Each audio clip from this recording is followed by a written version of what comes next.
You know, you sort of sometimes think, oh God, the customer's going to see the car like this and think, what have I done?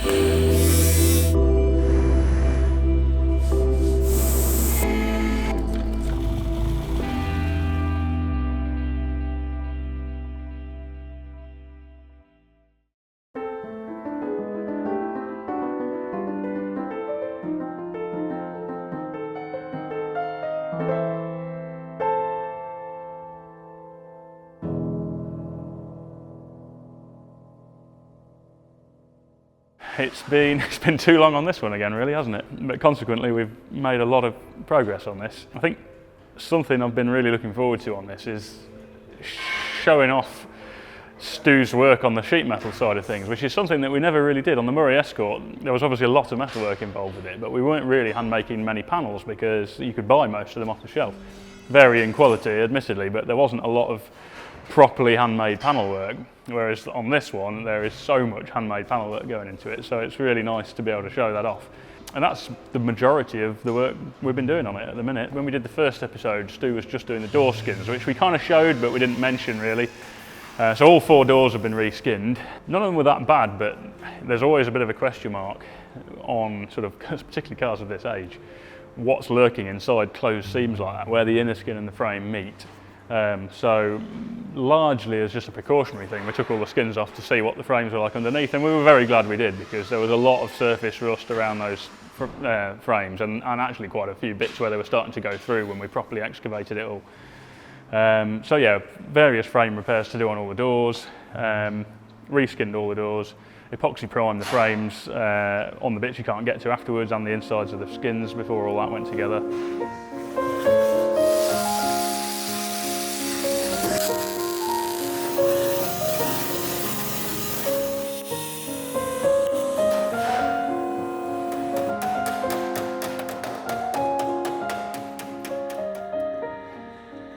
And then once that was done, Stu moved on to the sills, and this was the sort of first non-standard area. It's quite a subtle change, but the sill is normally much flatter and sort of has almost like an angle change, so it comes straight out here, then changes angle and has a gentle curve here, but it's much more vertical. And because we were remodelling the valances at the front and back, we haven't done the back yet, have done the front, we wanted to try and carry that line on, that sweeping curve right round. So we totally remade the sills from scratch. More complicated than it looks. It's not just a case of folding a slack curve onto the sill, but it actually had to be English wheeled to get both the curve in this direction and that direction onto it. And they were done in 3 sections, I believe: the back of the wing, the front door section, and the rear door section. And then Stu refabricated the bottom of the pillar, where underneath here, this section, the bottom of the B pillar, was also resculpted to that shape, and we've added a bit of strength in the inner structures under the sills there as well. And then at the front, that's where the obvious change has been at the minute. Basically everything from that line down is just handmade sheet metal work, and this is all kind of leading to creating the shape that we've got in the drawings that we've done, where we've smoothed out that front shape and we've just got some slim blade bumpers around there rather than the big chrome bumpers they originally had. And there's normally a big seam on here which sits behind that chrome bumper, an outwards facing seam, but you can't see it because the bumper sits over it. So all of that structure has been completely changed, and yeah, really happy with the way that's looking. It sort of looks a bit slabby at the minute, but by the time you've got a bumper breaking this area here up, I think it's going to achieve exactly the look we want.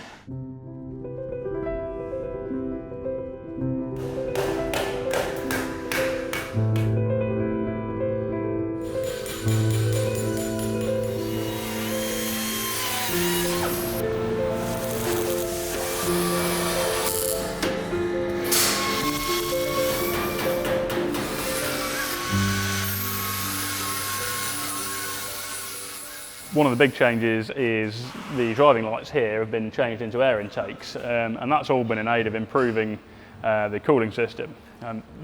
Mark II Jags were fairly renowned for struggling to stay cold even in standard form. I think largely because the grille aperture is actually quite small. But it's not difficult. Although the sheet metal work comes forward normally to the edge of this grille, with a not a particularly difficult change, we can change the shape of that sheet metal work so that these actually also feed through the radiator. So in terms of the overall shape of the front, we're kind of getting in the direction we want to be now. We've just got the bumper design to do, and we're going to make some changes to the way the headlights mount and integrate them a bit more seamlessly into the front. Heating system, this is an area we really wanted to improve because it's pretty clear when you look at the original heater on this. We wanted to put aircon in it, and we wanted to have the ability to change the air direction, so you have vents on the dash, demist vents, foot vents, and be able to switch between the three as you would in a modern car. And also this kind of popping up air intake sort of went against the streamlined concept that we were revolving the look around. So we decided to do that air intake that I mentioned over there, which feeds cold air over the wing and in through the sort of footwell panel, if you like, on the driver's side. That then feeds this tube that we've formed kind of the main structure of the bulkhead with. There's a little drain we've put in here just to drain any moisture that gets into there out. And then from this aperture that we've cut in the top of that, that will then feed into what we've dubbed the Napoleon's hat for obvious reasons, which will be a fabricated section that sits on there, onto the front of what will be a flat bulkhead. And that then feeds through an aperture in that bulkhead directly into our revised airbox. And that is a system we've used a lot. We've used this on the Murray Escort as well as various other projects. But we're using heater and aircon systems from a company in the States called Vintage Air. And they are good in that they provide you with servo direction control. So you have a knob, which is basically just a nice electrical switch to switch between the different air directions. They have electric water valve servos, so you've got a nice potentiometer to change the temperature, so it's not like a mechanical cable. It feels really nice to use. And one of the other cool things about them is all of their different heater units, you can buy what they call a mock-up unit, which is basically just a vacuum-formed dummy of the unit. So you can offer it up into place and make all the mounts with just a nice lightweight thing rather than trying to haul a heavy, delicate heater box into place. So this is the one we're using on this, which will sit up under the dash here into that recess that's been cut out in the air feed tube. And that will then duct the air to face vents, demist vents and feet, and that will include heat and aircon as well.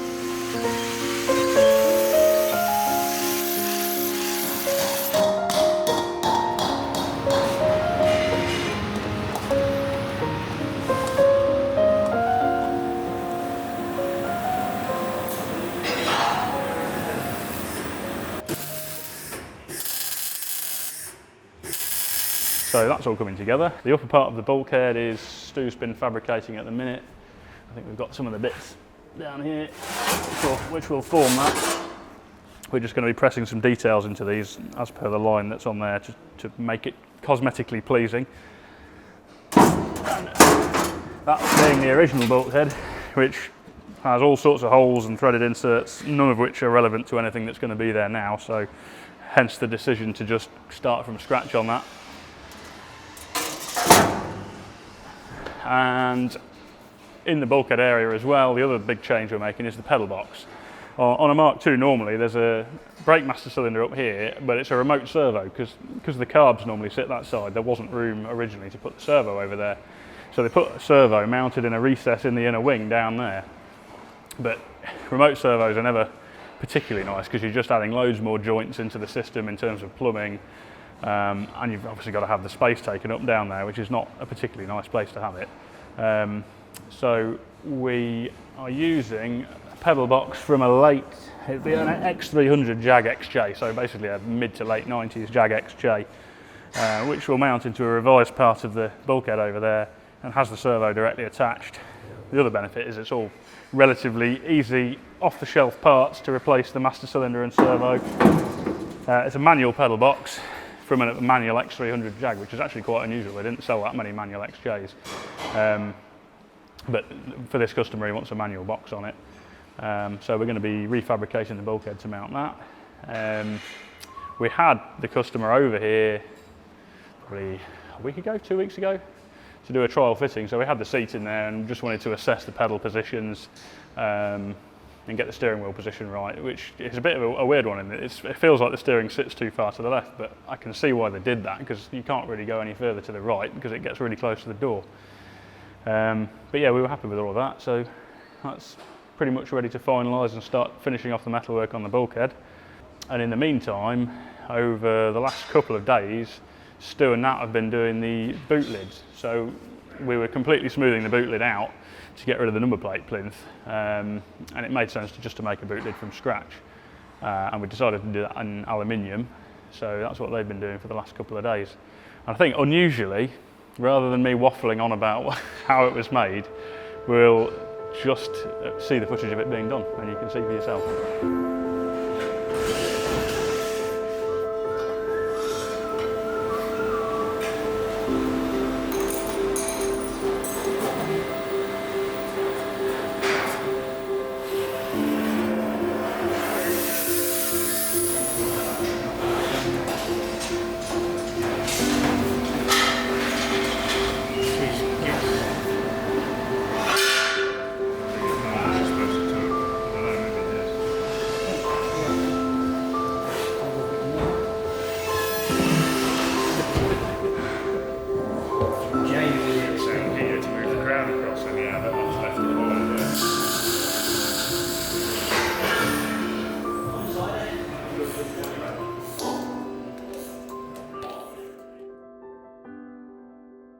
The next big step really, once we've finished the boot lid, we don't want to finalise the lower bulkhead metalwork until we've slung the engine and gearbox into position, because there's a few things with the routing of where the heater pipes and the aircon pipes are going to go. We want them to obviously not hit the engine, but hopefully be hidden behind it. So we're going to do that next. We got ourselves a Lexus GS300, I think it is, to donate the engine. Which, yeah, we just bought the whole car. It was literally for sale 1 mile down the road, so it seemed pretty good. Engine's going to be completely rebuilt anyway, so we didn't have to be too fussy about the donor. Got that here, got the engine out. We've got a BMW M3 gearbox, which is the manual box we've decided to use. Mainly on the basis that the manual super boxes, the stronger type that come on the turbos, are pretty hard to get. And you've got to consider sometimes not only buying the one we use on the car, but if there was ever any problems with that gearbox, sourcing another replacement box or replacement parts for it. So, you know, a BMW M series gearbox, they're much more common. It's out of an E46 M3, so they're really common. The parts are easily available, and they're a pretty bulletproof gearbox as well. That's been mated up to the engine with just there's a company already making a billet adapter to mate the two together, which looks pretty good to us, to be fair. There's a lot of aftermarket parts we get where we're disappointed, but at a glance it seemed to be a nicely made bit of kit. So the engine and box are mated up, ready to be slung in here. So yeah, probably in the next couple of weeks we'll be slinging that in, finalising all the bulkhead metalwork, and then yeah, we're going to be really have made decent inroads into the metalwork then. A lot of people saying off the back of the first one, why on earth have you used... I'll tell you what, two things we saw a lot. One, I couldn't believe how many Australians follow us, because should have put a Barra in it was a comment that came up a hell of a lot. And funnily enough, we did actually think about putting a Barra in it as the first option, and then thought, you know what, why would we use an engine that we can only source from the other side of the world, along with the parts from the other side of the world, and thought it didn't really make a lot of sense. But yeah, why the 2JZ has definitely come up a lot, but still convinced it's the right way to go. It's 3 litres, it's a modern design of engine, it's going to make the power we want, make the sound we want, and cosmetically it will look how we want it to look. It sits dead upright. You can get, even as an off-the-shelf thing, or we may make them, but you can get billet rocker covers that are just dead clean like the original XK6 ones. So yeah, really looking forward to seeing that come together.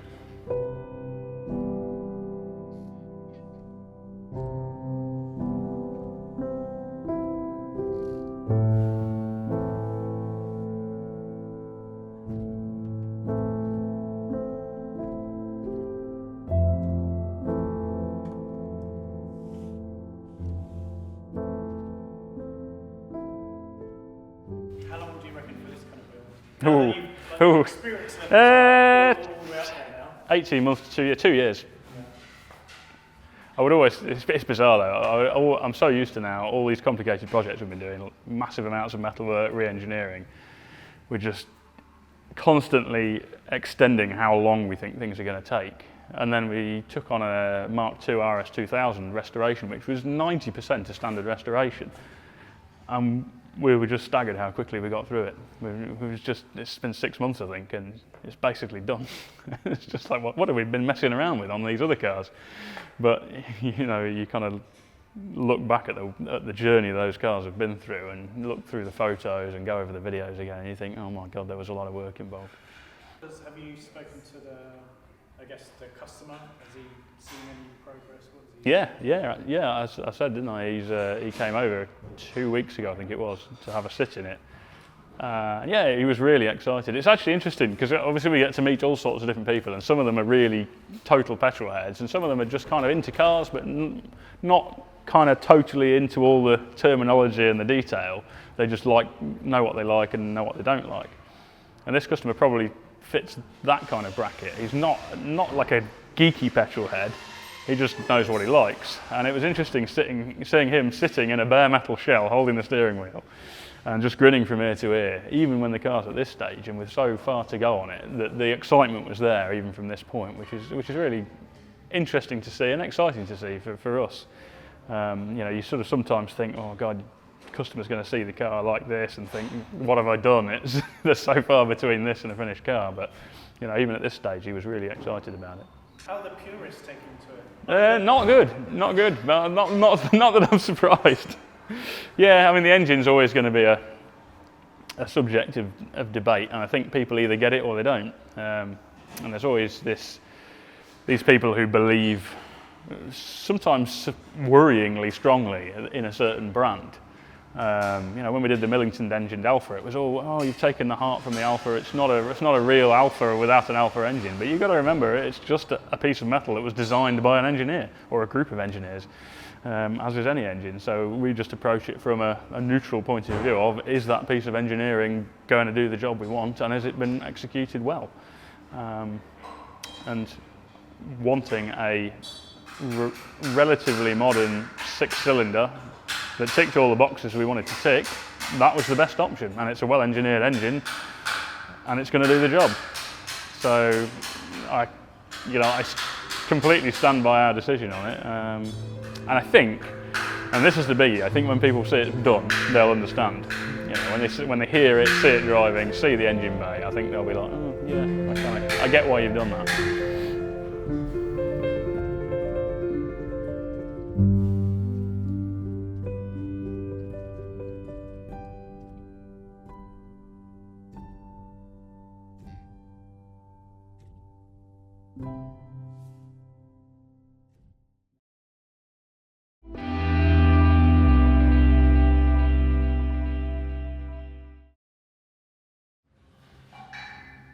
Should have put a barrow in it, mate.